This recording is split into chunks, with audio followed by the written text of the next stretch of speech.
ahead of tomorrow's vote? Relax. Here are some notable moments involving Kenyan celebrities shutting down, walking out on, and reacting strongly to interviewers they felt were disrespectful or crossed the line, either in live media, press moments, or public exchanges. In Kenya, interviewers love drama, but sometimes they push too far.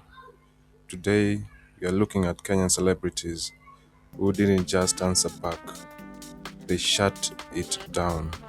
From walking out, to rolling up car windows, to embarrassing journalists live on air. This is not for the faint-hearted. Let's start off with the most feared interview guest in Kenya, Miguna Miguna. Miguna doesn't argue. He detonates interviews. Anytime he feels a journalist is biased, unprepared, or pushing propaganda, he interrupts, calls them out, and sometimes walks out live. Some call him arrogant, others say journalists deserve it. But one thing is clear, Miguna doesn't play games. Continuous violation, they've even been fined, but you yourself, after that declaration, violated the law and went ahead to swear in Raila Odinga. So Ken, you happen to have gone to law school, didn't you? Right? No, I'm asking you a question. You went to law school, right? I'm listening to you, Miguna. What law did I break? Tell me which one. Tell me exactly which law. No. Tell me which law, which statute did I break when I swore Raila in? Which law said I couldn't swear him in? Which one? Which section of the constitution or provision of the constitution says that I could not swear Raila in? Is that how presidents are sworn in Kenya? Is that how presidents are sworn in Kenya? So, no. How many presidents are in Kenya? We have president of the society, right? President of so many organizations. The head of the executive, Miguna. I'm talking about the head of the executive. Is that how they are sworn in? Because what you purported to do was to swear in Raila as the head of the executive. You see, now you are diverting attention. No, I'm not diverting attention. You asked me a question and I'm responding. I warned you against this because I knew that this is what you would do. I knew that you would try to get away from Uhuru Kenyatta violating... No, I'm coming. We all agree he violated your rights and disobeyed court. We agree. We all agree, yes. You can't answer your own question, and I'm going to answer your questions the way I want, not the way you want. Proceed. So you better keep quiet when I'm answering your questions. I will, but don't run away from my question also. Don't run away. Ken, once you ask me a question, you keep quiet. Otherwise, it is not an interview. I'm not one of those people that you can play around with on this channel. I believe you're running away from my question by attempting to intimidate me. If you are not going to interview me, tell me and I will switch it off. Let's be civil. Daktari, let's be civil. Listen. Let's be civil at the beginning. Civil does not mean that I do what you want. Next up, we have Calligraph Jones. Kenyan media loves beef, but Calligraph is not interested. When interviewers push rivalry narratives, he shuts it down. He redirects the conversation back to music, business, and international moves. That's how grown artists move. I think that some of the greatest rappers we have in this country is like some Vigeti and people like Kitsua, who I consider like the king of rap. My biggest issue with you is like, who decided and put a crown on you and said Calligraph is an OG, Calligraph is the king? Like, what allows you to be able to do stuff like that? You're going to start problems here. No, you're asking me that question? Yeah. Who put you in a position to ask me such questions out here on live television?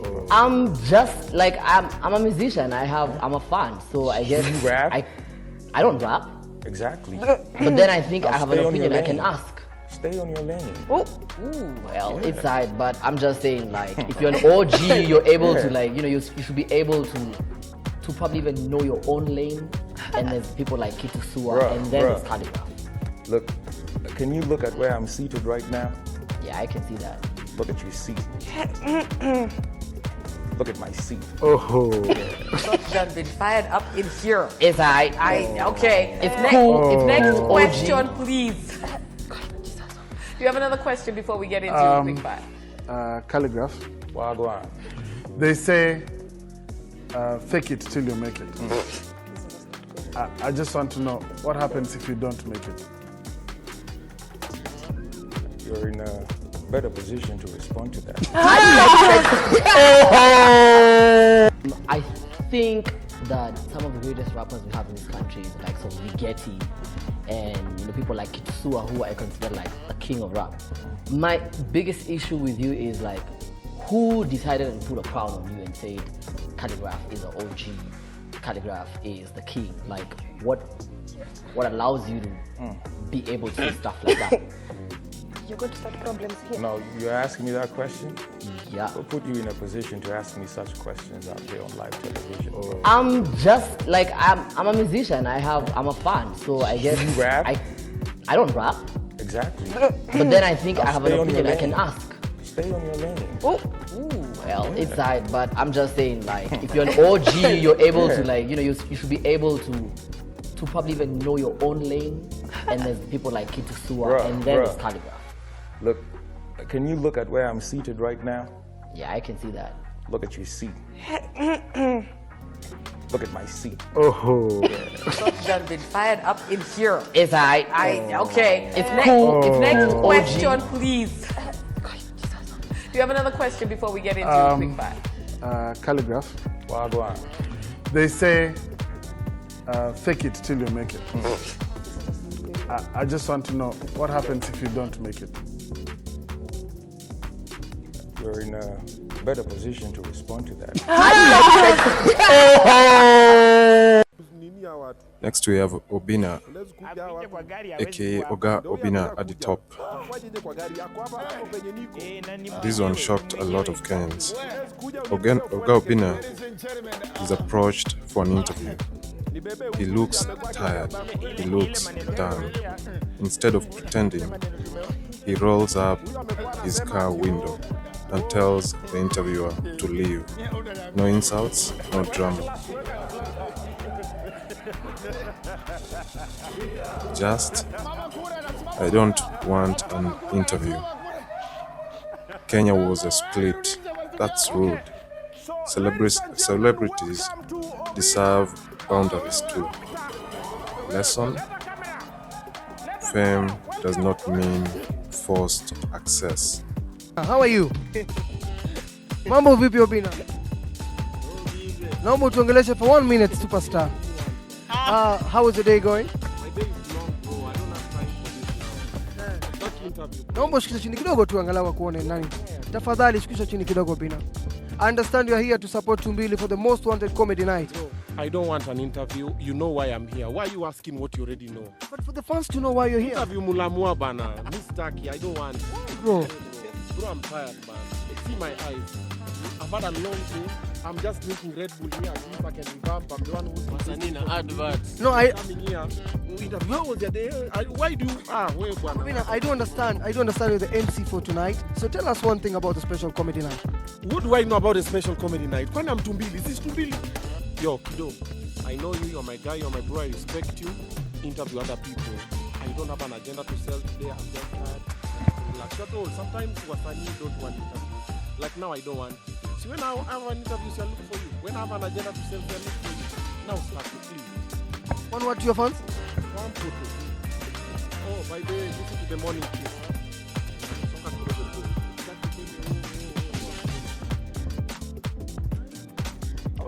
Asante. Bro, kumekuwa na story mingi sana. Mwanzoni tu turudi pale kidogo. Ulikuwa umesema kwamba collaborating bro, ya kwamba collaborating with others. Yeah. Inaweza kusaidia sana kufika kwenye viwango fulani. Collaborating with one another, kuwa na ushikaji na watu fulani, itakusaidia kupush some project kwa pamoja sana.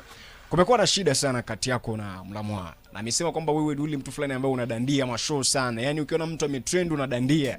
Ukiona mtu amedandia na trendi kidogo unadandia na story kumuhusu. Bwana vipi, let's do this thing, tufanye kitu kwa pamoja. Tatizo lako na Mlamwa bro vipi? Bro, I don't want to talk about that story right now. Yeah. Let's talk about my project. Let's talk about important things. Let's talk about important people. Yeah. Sitaki kuongelelea watu. Yeah. Let's talk about important people. Yeah, kwa sababu hata pia nikiongea, yeah, anything I say bado inaenda inakuwa shifted.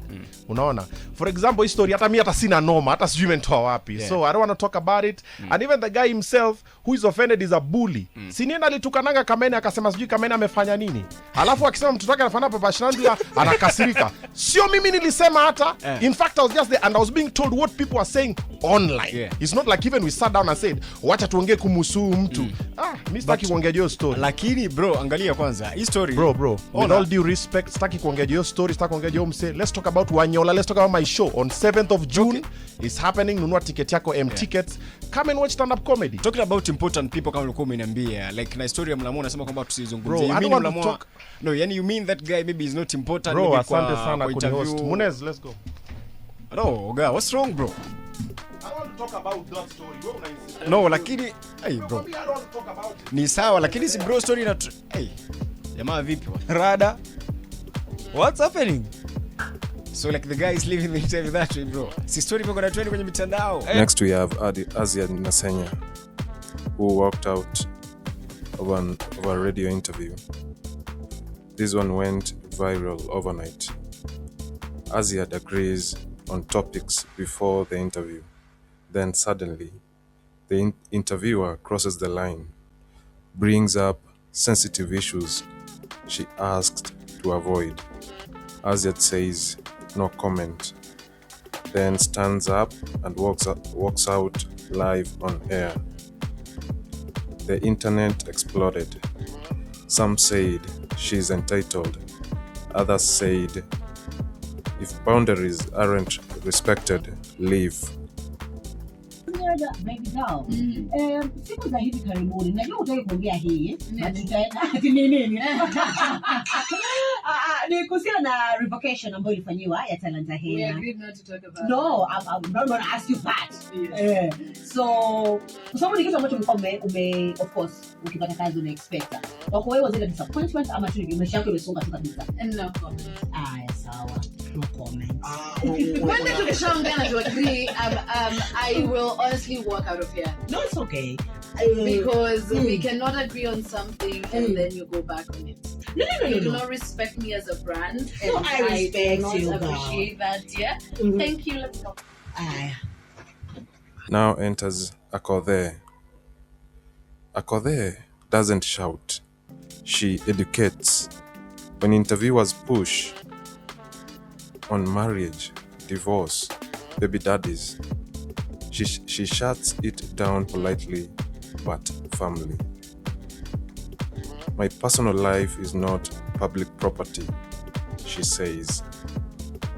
And suddenly, the interviewer looks very small. One celebrity with my characters. One. Show me one.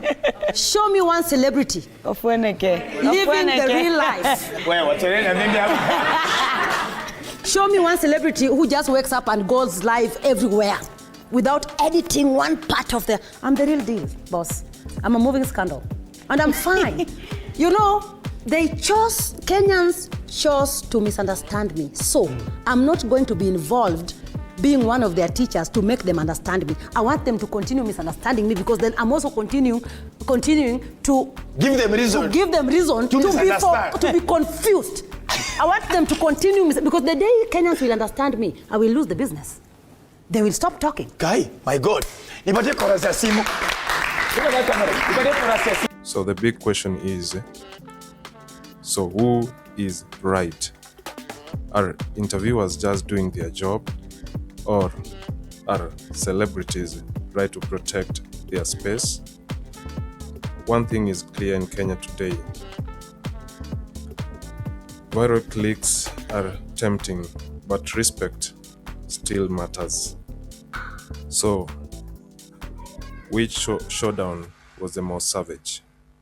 Did any celebrity go too far? Drop your thoughts in the comments. Like if you have ever wanted to walk out of a bad conversation. And subscribe for more uncensored Kenyan stories. Because in Kenya, not every question deserves an answer.